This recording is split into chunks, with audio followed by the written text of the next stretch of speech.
శ్రీ మహాగణాధిపతయే నమః. శ్రీమాత్రే నమః. మాచిరాజ్ భక్తి ప్రేక్షకులందరికీ నమస్కారం.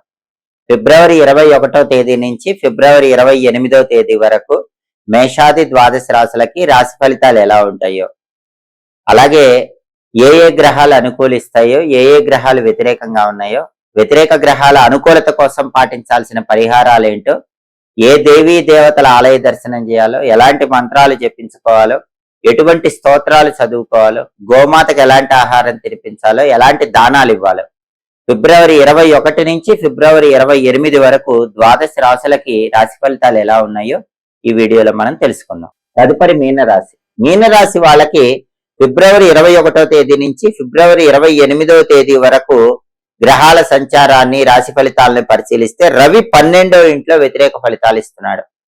12వ ఇల్లు అంటే అజ్ఞాత శత్రువులకు సంకేతం, వ్యయస్థానము. కాబట్టి ఆఫీసులో ఎక్కువ హార్డ్ వర్క్ చేస్తే మీనరాశి వాళ్ళకి రికగ్నైజేషన్ చాలా తక్కువగా వస్తుంది.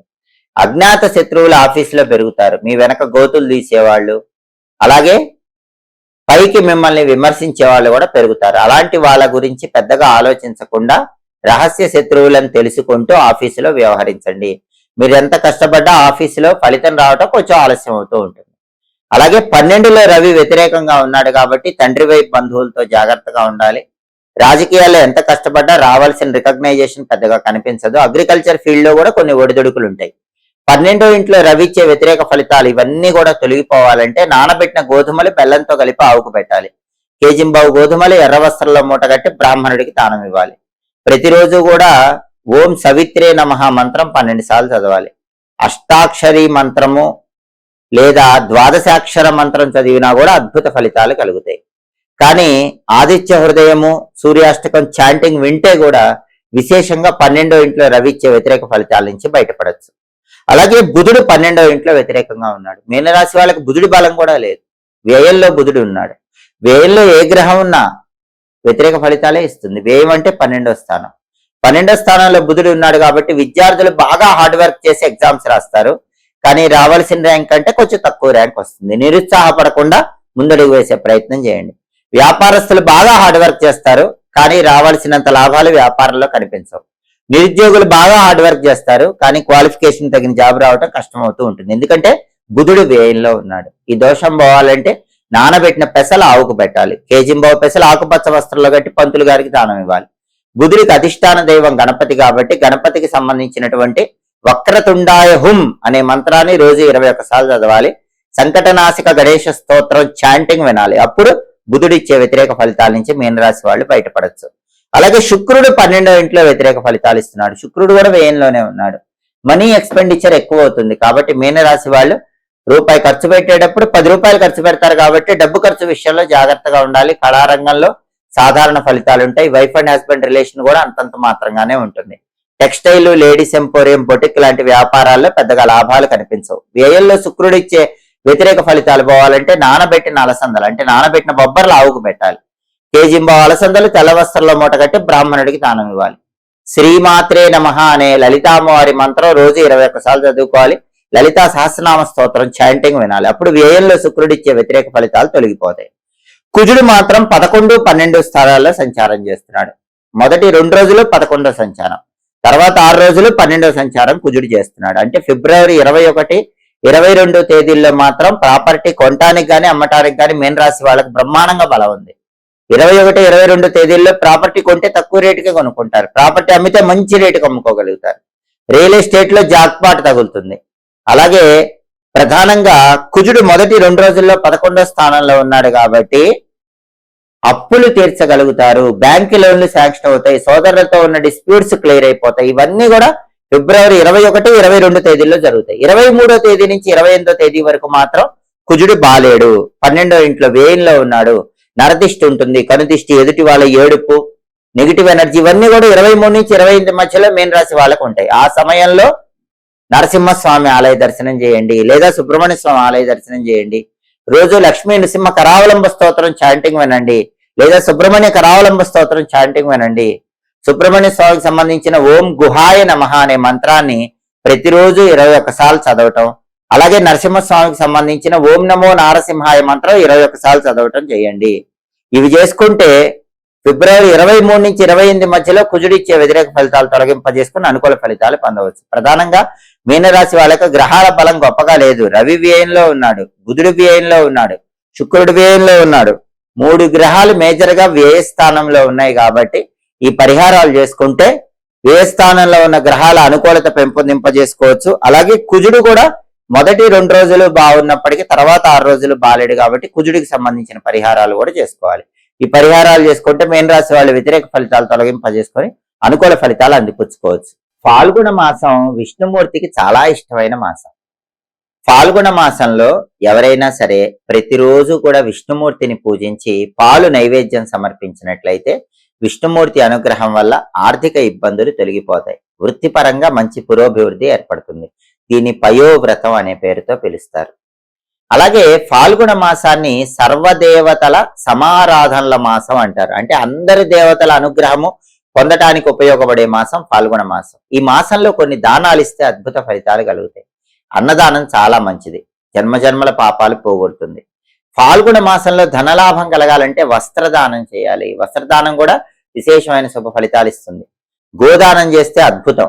అసలు ప్రత్యక్ష గోవును ఫాల్గుణ మాసంలో వైష్ణవ ఆలయానికి దానంగా ఇస్తే తిరుగులేని విధంగా కోట్ల జన్మల పాపాలు పోతాయి. ప్రత్యక్ష గోవు ఇవ్వలేకపోతే వెండి, రాగి, పంచలోహాలు, ఇత్తడి ఇలా ఏదైనా లోహంతో చేసిన గోవును దానం ఇచ్చినా కూడా మంచిది.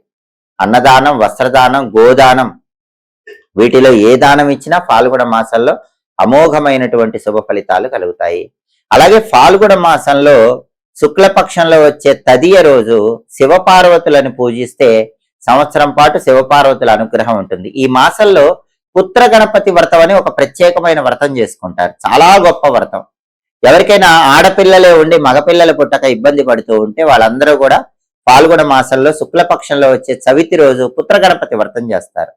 అంటే ఆ రోజు గణపతిని గన్నేరు పుష్పాలతో, గన్నేరు ఆకులతో పూజించి గణపతికి అటుకులు బెల్లం నైవేద్యం పెట్టి 8 సంవత్సరాల్లోపు పిల్లలకు వాటిని పంచి పెడతారు. దీన్నే పుత్ర గణపతి వ్రతం అంటారు. 8 సంవత్సరాల్లోపు పిల్లలకు బట్టలు కూడా పెట్టాలి. అలా చేస్తే అమ్మాయిలే సంతానంగా ఉన్న వాళ్ళకి అబ్బాయిలు పుట్టే అవకాశం ఉంటుంది. దీన్నే పుత్ర గణపతి వ్రతం అంటారు. ఆ రోజు అందరూ చదువుకోవాల్సిన గణపతి నామం ఓం కపిలాయ నమః. ఓం కపిలాయ నమః అనే నామం చదువుకుంటూ గన్నేరు పూలతో, గన్నేరు ఆకులతో గణపతిని పూజించి అటుకులు బెల్లం నైవేద్యం పెడితే ఖచ్చితంగా అబ్బాయి పుట్టే అవకాశం ఉంటుంది. దీన్నే డుండి గణపతి వ్రతం అనే పేరుతో కూడా పిలుస్తారు. ఎందుకంటే ఆ రోజు కాశీ క్షేత్రంలో డుండి గణపతికి చాలా ఇష్టమైన రోజు కాబట్టి ఫిబ్రవరి 21వ తేదీ పుత్ర గణపతి వ్రతం, డుండి గణపతి వ్రతం వచ్చింది కాబట్టి ఇలా గణపతిని పూజిస్తే చాలా మంచిది. వినాయక చవితి రోజు వినాయకుడిని పూజించడం వీలు కాని వాళ్ళు కూడా ఫాల్గుణ మాసంలో శుక్లపక్ష చవితి ఫిబ్రవరి 21 వినాయకుడిని పూజిస్తే వినాయక చవితి రోజు వినాయకుడిని పూజించిన అద్భుత ఫలితం కలుగుతుంది. అలాగే ఫాల్గుణ మాసంలో శుక్లపక్షంలో వచ్చే ఏకాదశి తిథిని అమలక ఏకాదశి అంటారు. అది చాలా శక్తివంతమైన ఏకాదశి. ఈ అమలక ఏకాదశి రోజు ఎవరైనా ఉసిరిక చెట్టు దగ్గర ఆవు నెయ్యితో దీపం పెడితే 100 యజ్ఞాలు చేసిన ఫలితం కలుగుతుందని స్కాంద పురాణం, భవిష్యోత్తర పురాణం, పద్మ పురాణంలో చెప్పారు. కాబట్టి చాలా శక్తివంతమైన రోజు ఫిబ్రవరి 27వ తేదీ శుక్రవారం ఫాల్గుణ శుక్ల ఏకాదశి, అమలక ఏకాదశి. ఆ రోజు తప్పకుండా ఉసిరిక చెట్టు దగ్గర ఆవు నెయ్యితో దీపం పెట్టండి. 100 యజ్ఞాలు చేసిన ఫలితం వస్తుంది. ఆ రోజు ఉసిరికాయ దీపాలు పెడితే కూడా జన్మజన్మల దరిద్రాలు తొలగిపోతాయి. ఆర్థిక ఇబ్బందులు పోవాలన్నా, అప్పులు తీరాలన్నా, ఆదాయ మార్గాలు పెరగాలన్నా ఫిబ్రవరి 27 శుక్రవారం అమలక ఏకాదశి రోజు ఉసిరికాయ పైన పెచ్చు తీసి ఆవు నెయ్యిలో ముంచిన పువ్వొత్తేసి దీపం పెట్టండి.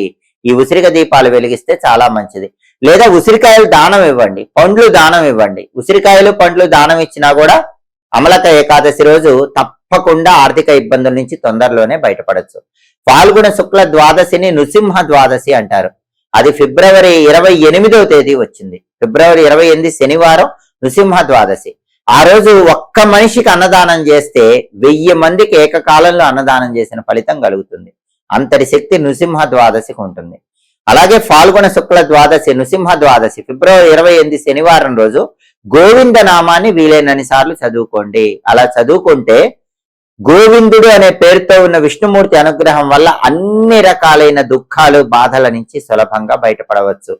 సర్వదేవతలకు ప్రీతిపాత్రమైన ఫాల్గుణ మాసంలో వచ్చే పౌర్ణమి తిథి చాలా శక్తివంతమైన రోజు. అది మార్చి 3వ తేదీ వచ్చింది. ఆ రోజు ఎవరైనా సరే అయ్యప్ప స్వామి ఆలయంలో దీపం పెడితే, అయ్యప్ప స్వామి ఆలయంలో ప్రదక్షిణలు చేస్తే, అది అయ్యప్ప స్వామి పంబల రాజుకు కనిపించిన రోజు కాబట్టి అయ్యప్ప స్వామి అనుగ్రహం వల్ల అన్ని కష్టాలు బాధలు తొలగింపజేసుకొని ఉత్తమ ఫలితాలు పొందవచ్చు.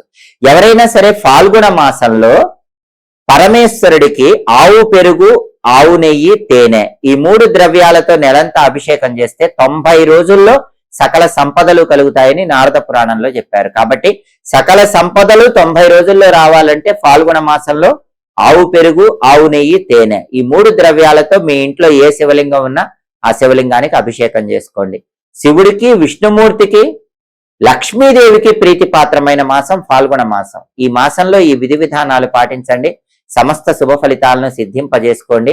భయంకరమైన పాపాలు, దారిద్ర్య బాధల నుంచి సులభంగా బయటపడండి. అలాగే ఎప్పటికప్పుడు దినఫలాలు తెలుసుకోవాలన్నా, పక్షఫలాలు లేదా మాసఫలాలు తెలుసుకోవాలన్నా, గ్రహాల సంచారంలో వచ్చే మార్పును బట్టి ఫలితాలు తెలుసుకోవాలన్నా, సంవత్సర ఫలితాలు తెలుసుకోవాలన్నా, జ్యోతిష శాస్త్రానికి సంబంధించి ఎలాంటి ఆసక్తికరమైన విశేషాంశాలు తెలుసుకోవాలన్నా మాచిరాజు భక్తి ఛానల్ తప్పకుండా చూడండి. మా వీడియోస్ మీకు నచ్చినట్లయితే మా ఛానల్ లైక్ చేయండి, కామెంట్ చేయండి. మా ఛానల్ వీడియోస్ 10 మంది మిత్రులకు షేర్ చేయండి. మా ఛానల్ సబ్స్క్రైబ్ చేసుకోండి. పక్కనున్న బెల్ సింబల్ నొక్కటం మాత్రం మర్చిపోకండి. సర్వే జనాః సుఖినో భవంతు. స్వస్తి.